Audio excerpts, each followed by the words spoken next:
कक्षा 5 की online class में आपका स्वागत है। कक्षा 5 में आज हम करेंगे विषय पर्यावरण और इंग्लिश। सबसे पहले विषय पर्यावरण। पिछले पीरियड में हमने आपके पाठ्य पुस्तक का पहला पाठ, जिसका नाम था रिश्तों की समझ, के प्रश्न को लिखा है। आज हम फिर 2 प्रश्न ले रहे हैं इसी पाठ के। प्रश्न नंबर 1 है, गोद लेना क्या है? गोद लेना क्या है? और दूसरा है, वंश वृक्ष का क्या अर्थ होता है? तो इन दोनों प्रश्नों को हम लिखेंगे अभी। इनके उत्तरों को कॉपी में लिखना है और इन्हें याद करना है। तो पहला प्रश्न है, गोद लेना क्या है? गोद लेना हम सरल रूप में ये कह सकते हैं कि ऐसे दंपति, यानी जो पति पत्नी जिनकी कोई भी संतान नहीं होती, कोई संतान नहीं होती, तो वह कानूनी प्रक्रिया के द्वारा किसी दूसरे दंपति के बच्चे को स्वीकार करते हैं, वही गोद लेना कहलाता है। क्या होता है? किसी दंपति के अपनी कोई संतान नहीं होती, तो वह कानूनी प्रक्रिया के द्वारा किसी दूसरे दंपति के बच्चे को स्वीकार करते हैं अपने संतान के रूप में। वह क्या कहलाता है? गोद लेना कहलाता है। तो इसका उत्तर हम लिखेंगे,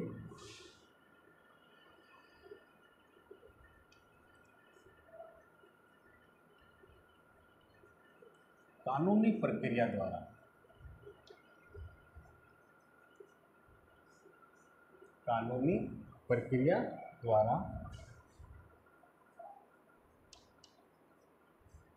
किसी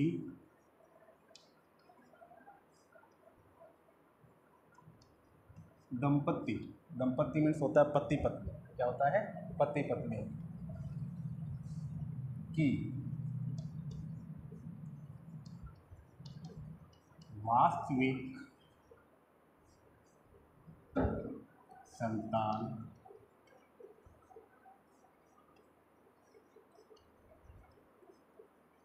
न होने के कारण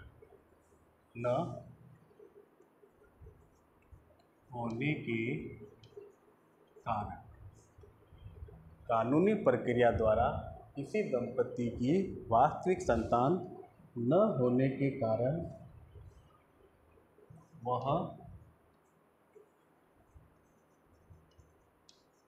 दूसरे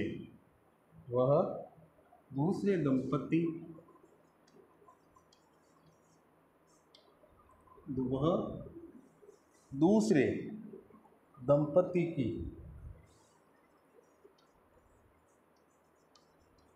संतान को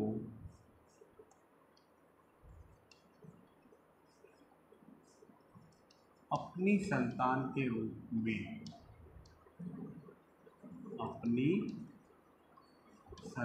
के रूप में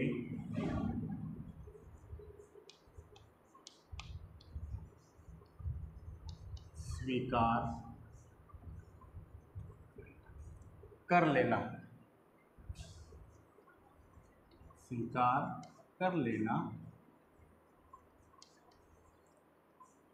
गोद लेना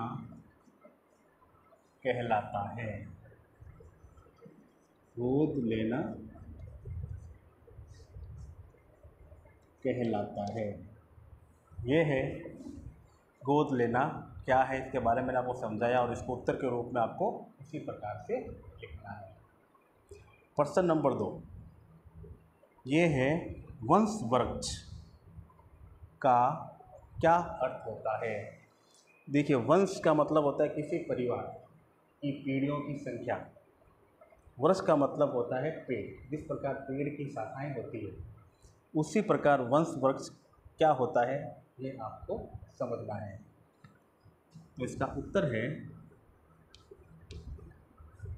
यानी वंश वृक्ष का क्या अर्थ है?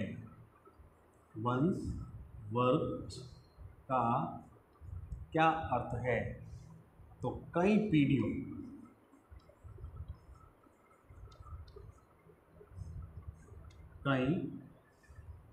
के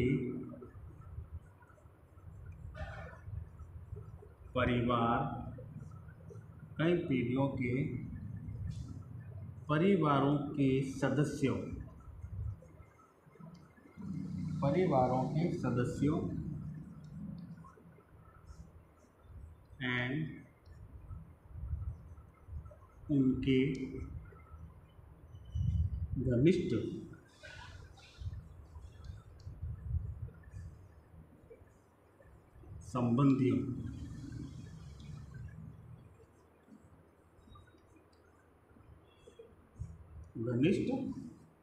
संबंधियों का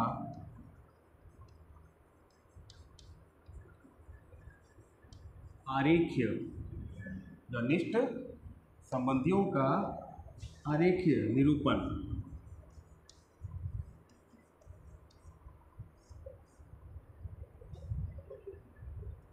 परिवार का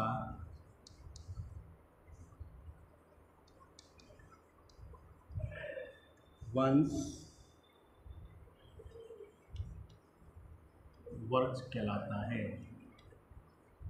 वंश वर्ग कहलाता है। अब इसको समझेंगे कैसे? देखिए, हम वंश वर्ग बनाते हैं कैसे। मान लीजिए सबसे पहले एक व्यक्ति है श्याम। क्या है? श्याम। श्याम के दो पुत्र, एक का नाम है राम और एक का नाम है मोहन।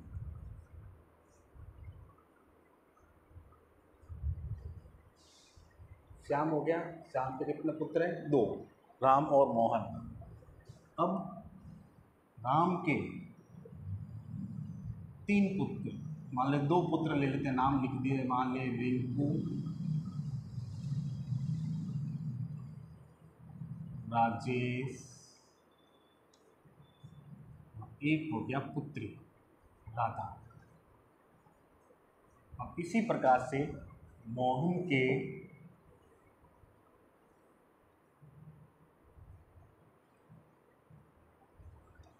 अनिल और एक पुत्री हो गई रीटा। अब देखिए, जैसे जैसे डायलों की तरह यह संख्या क्या होती जाएगी? बढ़ती जाएगी। फिर मान लीजिए रिंकू के दो पुत्र,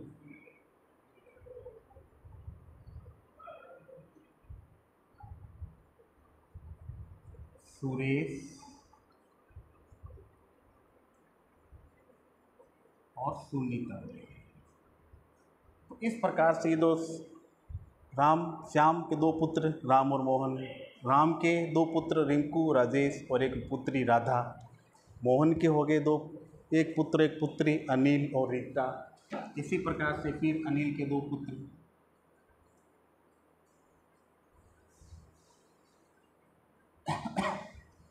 मान लीजिए इसका नाम हो गया राहुल, मोनू। तो ये जो आरेख बनता है ये क्या कहलाता है? वंश वर्ग कहलाता है। तो दो प्रश्न लिखे, इनको पढ़िए, लिखिए और इसको याद कीजिए।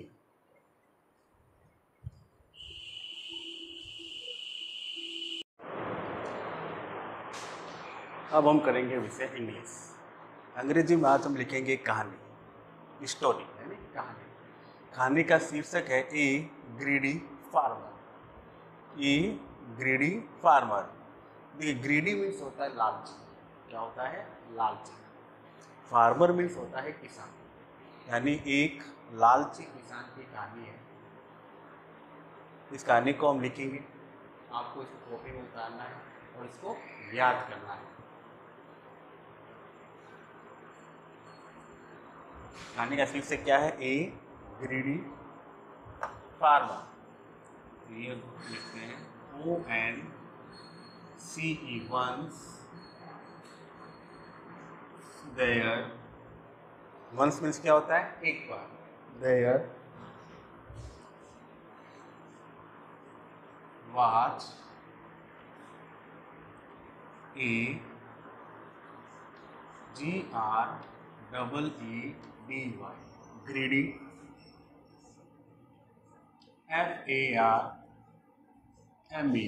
greedy farmer। once एक बार there was a greedy farmer, एक लालची किसान था। Once there was a greedy farmer. एक बार एक लालची कौन था? किसान था। दूसरी he had a hen.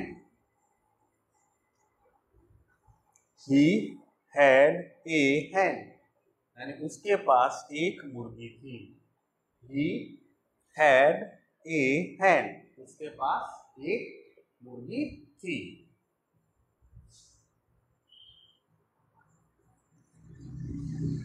I eat it. I eat it. GAVE gave. Gave means क्या होता है? देती थी। Gave means देती थी। Him उसको। It gave him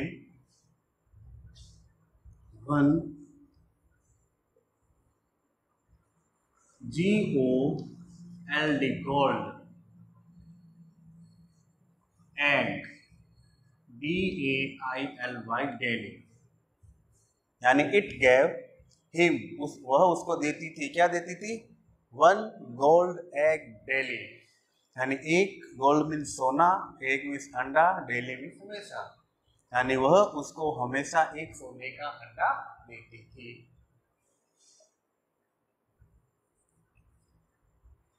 तो अभी क्या लिखा सबसे पहले हमने? Once there was a greedy farmer. एक बार एक किसान था। He had a hen. उसके पास एक मुर्गी थी। It gave him 1 gold egg daily. और वह उसको हमेशा या प्रतिदिन एक सोने का अंडा देती थी। The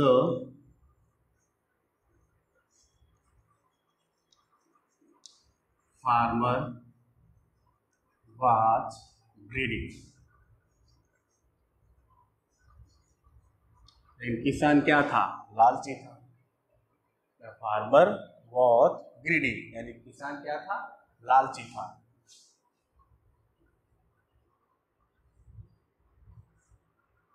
He thought THOUGHT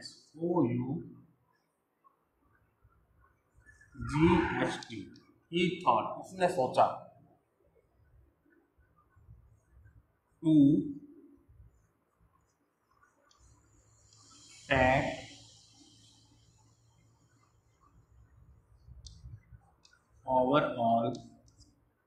To take overall the eggs। Who thought उसने सोचा। To take all over the egg उसने सोचा कि वो सभी अंडों को ले ले। मुर्गी जो थी हमेशा एक अंडा देती थी। कौन सा देती थी? सोने का।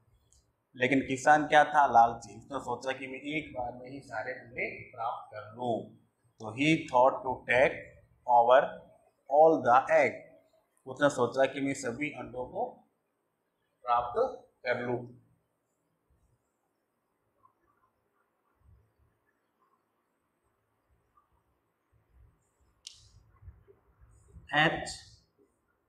he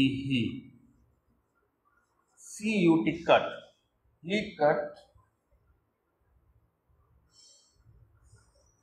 her stomach।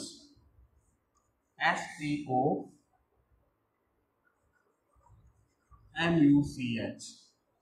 He cut her stomach।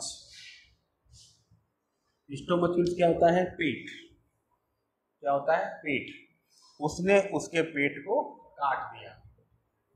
He cut her stomach। उसने उसके पेट को क्या कर दिया? काट दिया।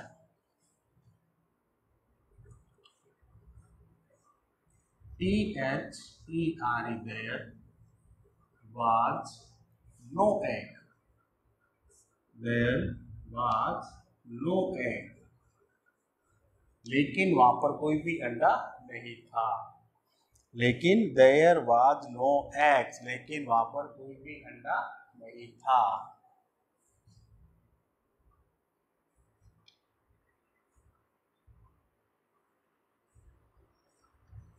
He was very sad.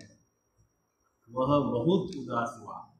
वह बहुत उदास हुआ या वह बहुत दुखी हुआ। दिखाने क्या है बहुत ही।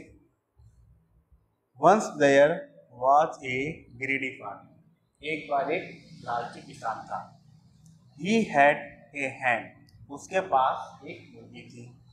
It gave him one gold egg daily. वह हमेशा उसको एक सोने का अंडा देती थी। The farmer was greedy. किसान क्या था? लालची था। He thought, उसने सोचा, to take over all the egg. उसने सोचा कि वे सभी अंडों को एक साथ प्राप्त कर ले। तो he cut her stomach. उसने उसका पेट काट दिया। There was no egg. लेकिन वहां पर कोई भी अंडा नहीं मिला। He was very sad. वह बहुत दुखी हुआ। तो इस कहानी से क्या शिक्षा मिलती है आपको? यानी MORAL, moral. Never, NEVER, never be greedy. यानी कभी भी लालच नहीं करना चाहिए। देखिए 8 लाइनें हैं कहानी की। इसको कॉपी में लिखनी है और आपको याद करनी है और इसको बिना देखे लिखने का अभ्यास करना है। धन्यवाद।